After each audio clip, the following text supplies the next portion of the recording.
আসসালামু আলাইকুম রহমতুল্লাহি অবরকাতুহ। সম্মানিত দর্শক, আওয়ামী লীগ ফিরে আসবে এবং শেখ হাসিনা মাথা উঁচু করে বাংলাদেশে আসবেন, এইগুলো নিয়ে খুব আলাপ আলোচনা হচ্ছে। পক্ষে এবং বিপক্ষে আলোচনার শেষ নেই।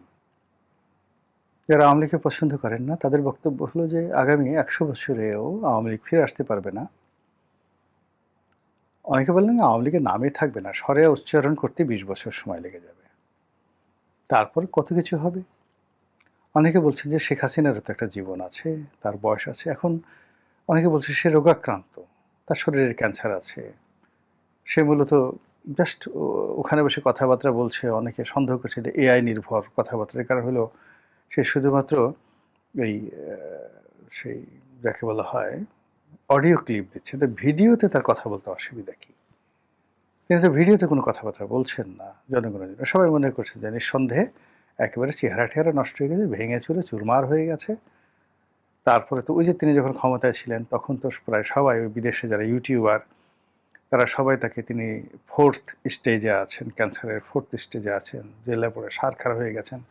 অনেকে তো লন্ডনে তাকে চিৎ করে শুইয়ে তার সারা মুখে সেই মাস্ক লাগিয়ে এই মরে গেছেন, আর বাংলাদেশে আসবেন না, মধ্যে চিকিৎসা করার জন্য গেছেন। এরপর যখন এয়ারপোর্ট দিয়ে তিনি এলেন, হাত এখানে মুষ্টিবদ্ধ করে, চেহারাও আগের চেয়ে ভালো। সবাই বললেন হায় হায় আল্লাহ, কি হবে, এ আমি কি বললাম। এখন দিল্লি প্রবাসী বা on exile in Delhi Sheikh Hasina সেখানে বসে দল গোছাচ্ছেন, সেখানে বসে তার দলের নেতা কর্মীদের সাথে কথাবার্তা বলছেন। শুধু তাই নয়, তার যারা এজেন্ট আছেন, 17 বছর ধরে তিনি যাদেরকে প্রশাসনের বিভিন্ন জায়গাতে, ব্যবসা বাণিজ্যের বিভিন্ন জায়গাতে, তারপরে সমাজের অনেক গুরুত্বপূর্ণ কৌশলগত জায়গাতে যাদেরকে তিনি স্থাপিত করেছেন, তাদের সঙ্গে তিনি সরাসরি ব্যক্তিগতভাবে যোগাযোগ রক্ষা করছেন। এবং এক্ষেত্রে তার যে পারঙ্গমতা, এটা অস্বীকার করার মতো মানুষ বাংলাদেশে নেই। আমি নিজে একটা সাক্ষ্য দিচ্ছি। সেটা হলো, ধরুন সেই উনি 2009-10 সনে ওনার যদি কখনো কোনো ওসির সাথে কথা বলার দরকার হতো, তিনি সরাসরি একবার ডাইরেক্ট ওসিকে টেলিফোন করতেন, আমি শেখ হাসিনা বলছি এটা করো। বোঝার চেষ্টা করেন, ওসির কি তখন মাথা খারাপ হয়ে যেত না? সে তখন এসপি ঠেসপি কারো মানে হুকুমের কথাই চিন্তা করতেন না। আর ওই যে যাকে টেলিফোন করতেন তার নাম আবার লিখে রাখতেন ডায়েরিতে। তো এখন এই যে ডায়েরি ডুরি সে যে করেছেন, বা তার অনেক, সে কিন্তু ডায়েরি মেনটেন করতেন। তার এই 17 বছরে অ্যাটলিস্ট 17টা ডায়েরি তার কাছে আছে, কম করে হলেও তার 17টা ডায়েরি আছে। অবাক করার ব্যাপার হলো যে এরকম শেখ হাসিনার গোপন কোনো ডায়েরি এখন পর্যন্ত কেউ উদ্ধার করতে পারেনি।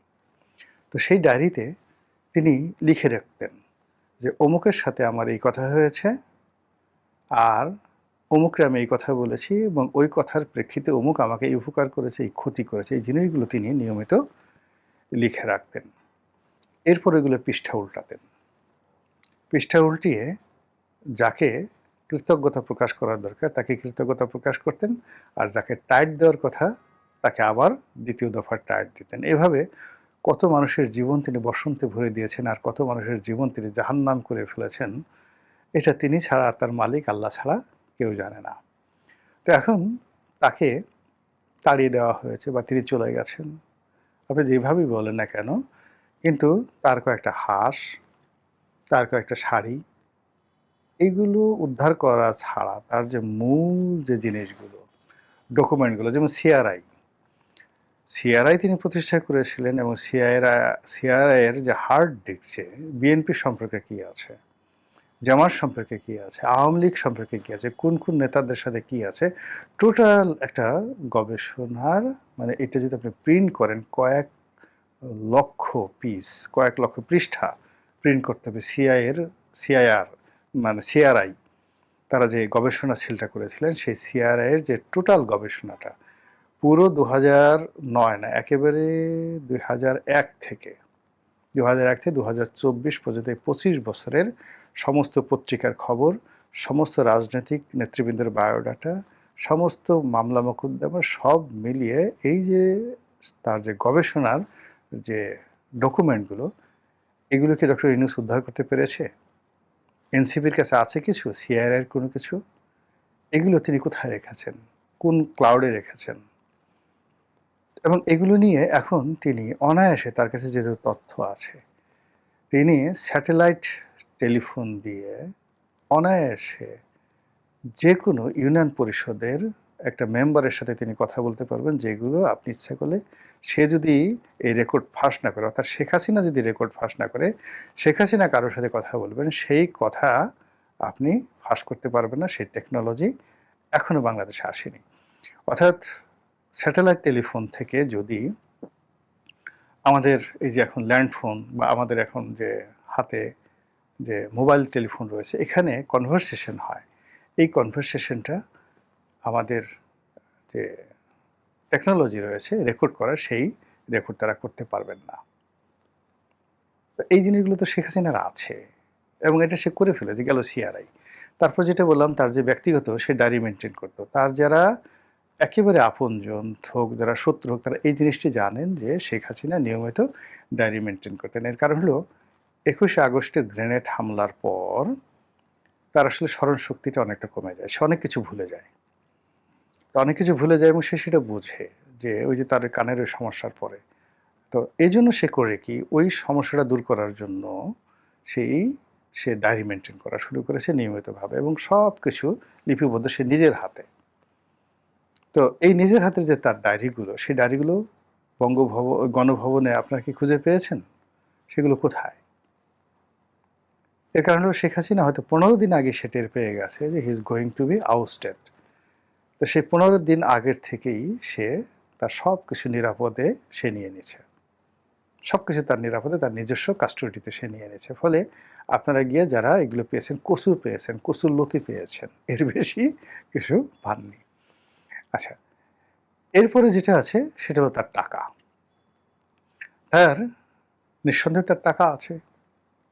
সেই টাকাগুলোর মধ্যে ধরেন ব্যাংকের ভোল্টে আপনি 400 ভরি স্বর্ণ পেয়েছেন, এটি নিয়ে খুব খুশি পেয়েছেন। 17 বছর একটা দেশের প্রধানমন্ত্রী, বছরে গড়ে যদি 5 লাখ কোটি টাকা করে আপনার যাকে বলা হয় বাজেট হয়, তাহলে 17 বছরে কত লক্ষ কোটি টাকার বাজেট হয়েছে। তো তার তো কিছু টাকা পয়সা থাকবে, হীরামণি মুক্তা জহরত থাকবে। আপনার কি তার একটা আংটি, এটা শেখ হাসিনার একটা দামি হীরার আংটি, শেখ হাসিনার একটা মুক্তোর মালা, কোনো মূল্যবান সামগ্রী তার কি ছিল না? তাকে যে উপহার দিয়েছে, তার যে কটা শাল ছিল, তার যে সুন্দর সুন্দর উপহার ছিল, একটা সিঙ্গেল জিনিসকে আপনারা উদ্ধার করতে পেরেছেন? মানে তার গলার, আপনি অনেক সময় এগুলো দেখেন, তার অনেক সুন্দর সুন্দর গহনা ছিল, তার অনেক সুন্দর সুন্দর মুক্তোর মালা ছিল, হ্যাঁ, তো হয়তো ডায়মন্ড সেটও ছিল। তো সেই জিনিসগুলো গেল কোথায়?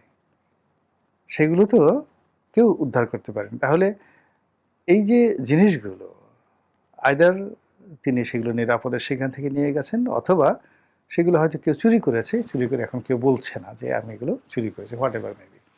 কিন্তু তার যে মূল যে জিনিসগুলো, সেটা হলো তার সেই ডায়েরিগুলো, তার দলিল দস্তাবেজগুলো, তার গোপন নোটগুলো, তার কাছে, তার কাছে যে সকল অডিও এবং ভিডিও যে রেকর্ডগুলো ছিল, সমস্ত বিএনপি, আওয়ামী লীগ, জামাতের নেতাকর্মীদের, শীর্ষ নেতাকর্মীদের অডিও কল রেকর্ড, এবং অনেকের খাট কাঁপানো ভিডিও যে দৃশ্যগুলো, এগুলো সব তার কাছে ছিল।